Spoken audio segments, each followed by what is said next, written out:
প্রিয় ভাই ও বোনেরা, আসসালামু আলাইকুম। আমরা অনেকেই জীবনের বিভিন্ন ধাপে বিভ্রান্তিতে পড়ে যাই।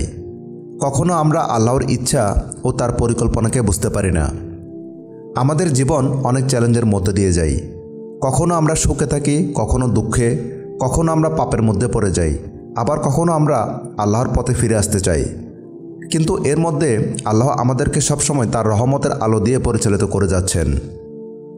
আজ আমরা আলোচনা করব এমন 7টি লক্ষণ নিয়ে, যেগুলো আল্লাহ তার বান্দাদের জীবনে পাঠান। এই লক্ষণগুলো আমাদের জানান দেয় যে আল্লাহ আমাদের জীবনে কিছু মহান দান দিতে চান। অনেক সময় আমরা অনুভব করি না, কিন্তু আল্লাহর ইশারা আমাদের হৃদয়ে ঢুকে পড়ে, আমাদের জীবনকে নতুন করে সাজিয়ে তোলে। প্রথম লক্ষণ, আপনার ইবাদত বৃদ্ধি পাচ্ছে। ইবাদত হচ্ছে আল্লাহর প্রতি আমাদের প্রেম, ভক্তি এবং নিবেদনের প্রকাশ। ইবাদত হলো সেই মাধ্যম যার মাধ্যমে আমরা আল্লাহর কাছাকাছি আসি। কিন্তু কখনো কখনো আমাদের জীবনে এমন মুহূর্ত আসে যখন আমরা অনুভব করি যে আমাদের ইবাদতে এক ধরনের স্থিতি আসছে, মনোযোগ বৃদ্ধি পাচ্ছে এবং আল্লাহর প্রতি আমাদের ভালোবাসা দিন দিন বাড়ছে। এটি একটি বিশেষ সংকেত যে আল্লাহ আমাদের জীবনে কিছু দিতে প্রস্তুত হচ্ছেন। পবিত্র কোরআনে আল্লাহ বলেন, নিশ্চয়ই যারা আমার পথে চলে আমি তাদেরকে আরও বেশি পথ দেখাই। এই আয়াত আমাদের স্মরণ করিয়ে দেয় যে যখন আমরা ইবাদতে উন্নতি করতে থাকি, তখন আল্লাহ আমাদের উপর আরও অনুগ্রহ বর্ষণ করতে থাকেন। আপনি লক্ষ্য করতে পারেন, কিছুদিন আগেও হয়তো ইবাদতের সময় আপনার মনোযোগ সরে যাচ্ছে, কিন্তু এখন আপনার মন ইবাদতে স্থির হচ্ছে। নামাজে দাঁড়ালে আল্লাহর সামনে পুরোপুরি একাগ্রতা নিয়ে দাঁড়াতে পারছেন। হয়তো আগে ইবাদতে আপনার জন্য শুধু একটি কর্তব্য ছিল, কিন্তু এখন তা আপনার হৃদয়ের মধ্যে আল্লাহর সাথে একটি ব্যক্তিগত সংযোগের রূপ নিয়েছে। একটি হাদিস থেকে বর্ণিত, যখন আমার বান্দা আমার দিকে এক বিগত অগ্রসর হয়, আমি তার দিকে এক হাত অগ্রসর হই। যখন সে আমার দিকে এক হাত অগ্রসর হয়, আমি তার দিকে 2 হাত অগ্রসর হই। এবং যখন সে আমার দিকে হাঁটা শুরু করে, আমি তার দিকে দৌড়ে যাই। এটি আমাদের বুঝিয়ে দেয় যে যখন আমরা আল্লাহর পথে সামান্য চেষ্টাও করি, তখন তিনি আমাদের জন্য বড় পথ খুলে দেন। ইবাদত যখন বাড়তে থাকে, তখন আল্লাহর কাছ থেকে পুরস্কারের সম্ভাবনা আরও বেশি হয়ে যায়। ইবাদতের মধ্যে স্থিতিশীলতা তৈরি হওয়া একটি বিশাল নিয়ামত। ইবাদত কেবল একটি কাজ নয়, এটি আমাদের জীবনের উদ্দেশ্য। যখন আল্লাহ আমাদেরকে ইবাদতে ধৈর্য ধরে থাকতে শেখান, আমাদের অন্তরে তার জন্য ভালোবাসা জাগিয়ে তোলেন, তখন বুঝতে হবে আল্লাহ আমাদের জন্য কিছু সুন্দর প্রস্তুত করছেন। দ্বিতীয় লক্ষণ, আপনার হৃদয়ে তওবা ও অনুশোচনা আসে। প্রিয় ভাই ও বোনেরা, আমরা মানুষ ভুল করি, পাপে লিপ্ত হই, কিন্তু আল্লাহর রহমত আমাদের দিকে সর্বদা প্রসারিত থাকে। আল্লাহ তাআলা পাপী বান্দাদের তওবা করতে সবচেয়ে বেশি ভালোবাসেন। যখন আপনার হৃদয়ে তওবার অনুভূতি আসে, আপনি নিজের ভুল ও গুনাহের প্রতি গভীর অনুশোচনা অনুভব করতে শুরু করেন, তখন বুঝতে হবে যে আল্লাহ আপনাকে ক্ষমা করতে চান এবং তার দয়া ও করুণার ছায়ায় নিয়ে আসতে চান। এটি সেই বিশেষ ইঙ্গিত যে আল্লাহ আপনাকে পুরস্কৃত করতে প্রস্তুত। পবিত্র কোরআনে আল্লাহ বলেন, হে আমার বান্দারা, যারা নিজেদের উপর জুলুম করেছ, আল্লাহর রহমত থেকে নিরাশ হইও না। নিশ্চয়ই আল্লাহ সমস্ত পাপ ক্ষমা করেন। নিশ্চয় তিনি অতীব ক্ষমাশীল ও পরম দয়ালু। আল্লাহ আমাদের পাপ থেকে তওবা করার সুযোগ দেন। যখন তিনি আমাদের হৃদয়ে অনুশোচনা জাগ্রত করেন, তখন তা আল্লাহর অনুগ্রহের প্রকাশ।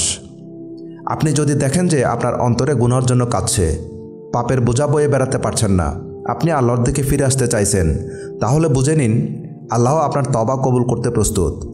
তওবা শুধু পাপ থেকে ফিরে আসা নয়, এটি আল্লাহর নিকট ফিরে আসার একটি মহান প্রক্রিয়া। আল্লাহ বলেন, নিশ্চয়ই আল্লাহ তওবাকারীদের ভালোবাসেন এবং যারা নিজেদের পরিশুদ্ধ রাখেন তাদেরও ভালোবাসেন। আল্লাহ তার বান্দাদের ক্ষমা করতে চান এবং যখন বান্দার হৃদয়ে অনুশোচনা আসে, তখন এটি স্পষ্ট ইঙ্গিত যে আল্লাহ তার দিকে করুণার হাত বাড়িয়ে দিচ্ছেন। অনেক সময় আমরা পাপের মধ্যে পড়ে যাই, কিন্তু সেই পাপের পর আমাদের হৃদয় যদি আল্লাহর জন্য কাঁদতে শুরু করে, বুঝে নিতে হবে যে আল্লাহ আমাদের ক্ষমা করার জন্য প্রস্তুত। আল্লাহ আমাদেরকে সুযোগ দেন ফিরে আসার, তওবার মাধ্যমে নতুনভাবে শুরু করার। পাপের পর যখন আপনার অন্তরে অনুশোচনা আসে, জানবেন এটি আল্লাহর পক্ষ থেকে একটি মহামূল্যবান সংকেত যে তিনি আপনাকে ভালোবাসেন এবং আপনাকে তার রহমতের ছায়ায় ফিরিয়ে নিতে চান। তৃতীয় লক্ষণ, পাপ থেকে নিজেকে ফিরিয়ে আনা। প্রিয় ভাই ও বোনেরা, আমরা সবাই জীবনের কোনো না কোনো পর্যায়ে পাপে লিপ্ত হই। আমরা ভুল করি, শয়তানের ফাঁদে পড়ে যাই, কিন্তু আল্লাহর অসীম রহমত আমাদের সবসময় ফিরে আসার সুযোগ দেন। পাপ থেকে নিজেকে ফিরিয়ে আনা এটি এমন একটি বিশাল নিয়ামত, যার মাধ্যমে আল্লাহ আমাদের প্রতি ভালোবাসা ও করুণা প্রকাশ করেন। যখন আমরা পাপের পথ থেকে ফিরে আসার শক্তি পাই, তখন বুঝতে হবে আল্লাহ আমাদের ক্ষমা করতে এবং আমাদের জীবনে কিছু মহৎ দান দিতে প্রস্তুত হচ্ছেন। আল্লাহ তাআলা পবিত্র কোরআনে বলেন, আর যারা অশ্লীলতা বা নিজেদের প্রতি জুলুম করার পর আল্লাহকে স্মরণ করে এবং নিজেদের পাপের জন্য ক্ষমা প্রার্থনা করে, কারণ আল্লাহ ছাড়া আর কে পাপ ক্ষমা করবেন, এবং তারা জেনে বুঝে তাদের কাজ চালিয়ে যায় না। আল্লাহ আমাদের এই আয়াতের মাধ্যমে বোঝাচ্ছেন যে পাপের পর আমরা যখন নিজেদের ফিরিয়ে আনি এবং আল্লাহর দিকে ফিরে যাই, তখন আল্লাহ আমাদের ক্ষমা করেন এবং আমাদের সঠিক পথে পরিচালিত করেন। রাসূলুল্লাহ সাল্লাল্লাহু আলাইহি ওয়াসাল্লাম বলেছেন, প্রত্যেক আদম সন্তানই পাপী, আর পাপীদের মধ্যে সর্বোত্তম হলেন তারা যারা তওবা করে। এটি আমাদের জন্য আশার বার্তা বহন করে। আমরা পাপ করলেও আল্লাহ আমাদের থেকে মুখ ফিরিয়ে নেন না, বরং আল্লাহ অপেক্ষায় থাকেন যে আমরা কবে ফিরে আসব। যখন আপনি পাপ থেকে নিজেকে ফিরিয়ে আনতে সক্ষম হন, বুঝতে হবে আল্লাহ আপনার প্রতি অত্যন্ত দয়ালু, তিনি আপনাকে ক্ষমা করতে প্রস্তুত। যখন আপনি পাপ থেকে ফিরে আসেন, তা আল্লাহর বিশেষ ইশারা যে তিনি আপনার অন্তরে সঠিক পথের দিকে যোগ দিচ্ছেন। শয়তান আমাদেরকে ভুল পথে নিয়ে যেতে চেষ্টা করে, কিন্তু আল্লাহ আমাদের সেই পথ থেকে ফিরাতে চান। আপনি যদি দেখেন যে পাপের প্রতি আপনার আগ্রহ কমে যাচ্ছে এবং আল্লাহর পথে চলার আকাঙ্ক্ষা বাড়ছে, তাহলে বুঝতে হবে আল্লাহ আপনাকে তার রহমতের ছায়ায় নিয়ে আসছেন এবং আপনাকে তার কাছ থেকে কিছু মহান পুরস্কার দিতে প্রস্তুত। চতুর্থ লক্ষণ, পরীক্ষায় ধৈর্য ধারণ করা। জীবন একটি পরীক্ষা। আমরা আল্লাহর কাছে ইবাদত করি, তার নির্দেশ মেনে চলি, কিন্তু আমাদের জীবনে অনেক চ্যালেঞ্জ ও বিপদ আসে, যা আমাদের ধৈর্য ও ঈমানকে পরীক্ষা করে। যখন আল্লাহ আমাদের পরীক্ষা করেন, তখন তিনি আমাদের ধৈর্যের উপর নজর রাখেন। ধৈর্য ধারণ করা আল্লাহর বিশেষ অনুগ্রহের একটি মহান লক্ষণ। ধৈর্যশীল ব্যক্তি আল্লাহর কাছ থেকে পুরস্কার লাভ করে এবং আল্লাহ তাকে তার নিকটবর্তী করেন। আল্লাহ তাআলা পবিত্র কোরআনে বলেন, আমি অবশ্যই তোমাদেরকে পরীক্ষা করব, কিছুটা ভয়, ক্ষুধা, ধন সম্পদ, জীবন ও ফল ফসলের ক্ষতির মাধ্যমে, আর তোমরা ধৈর্যশীলতার সুসংবাদ দাও। আল্লাহ এই আয়াতের মাধ্যমে আমাদেরকে স্পষ্টভাবে জানিয়ে দেন যে জীবনকে পরীক্ষামূলক বানানো হয়েছে, আর ধৈর্যশীলদের জন্য রয়েছে আল্লাহর পক্ষ থেকে সুসংবাদ। রাসূলুল্লাহ সাল্লাল্লাহু আলাইহি ওয়াসাল্লাম বলেছেন, মুমিনের অবস্থা কতই না চমৎকার, তার সব কিছুই কল্যাণকর, আর এটা শুধু মুমিনদের জন্যই প্রযোজ্য। যদি তার ভালো কিছু ঘটে, সে আল্লাহর শুকর আদায় করে, আর এতে তার কল্যাণ হয়। আর যদি তাকে কোনো কষ্ট বা বিপদ স্পর্শ করে, সে ধৈর্য ধরে, আর তাতেও কল্যাণ হয়। যখন আমরা জীবনের বিভিন্ন পরীক্ষার সম্মুখীন হই, হোক তা অসুস্থ, দুঃখ, কষ্ট, আর্থিক সংকট বা অন্য কোনো বিপদ, তখন আল্লাহ আমাদের ধৈর্যের মাধ্যমে পরীক্ষা করেন। ধৈর্য হলো আমাদের ঈমানের একটি অন্যতম বড় পরিচয়। আপনি যদি আল্লাহর পরীক্ষা গ্রহণ করেন এবং ধৈর্য ধরে সঠিক পথে থাকেন, বুঝে নিন আল্লাহ আপনার জন্য বিশেষ কিছু রেখেছেন। পঞ্চম লক্ষণ, শুকরগুজারি করা। আল্লাহর নিয়ামতের প্রতি কৃতজ্ঞতা প্রকাশ করা এমন একটি গুণ যা আল্লাহ আমাদের মধ্যে দেখতে চান। আল্লাহ যখন আমাদের কিছু দান করেন, আমাদের দায়িত্ব হলো সেই নিয়ামতের জন্য কৃতজ্ঞতা প্রকাশ করা। শুকরগুজারি করা এমন একটি আমল যা আল্লাহর কাছ থেকে আরও নিয়ামত লাভের মাধ্যম হয়ে দাঁড়ায়। এটি এমন একটি লক্ষণ যা ইঙ্গিত করে যে আল্লাহ আপনাকে তার আরও নিয়ামত ও পুরস্কার দিতে চান। আল্লাহ তাআলা পবিত্র কোরআনে বলেন, তোমরা যদি কৃতজ্ঞ হও, আমি তোমাদের জন্য নিয়ামত বাড়িয়ে দেব, আর যদি অকৃতজ্ঞ হও, তবে নিশ্চয়ই আমার শাস্তি অত্যন্ত কঠিন।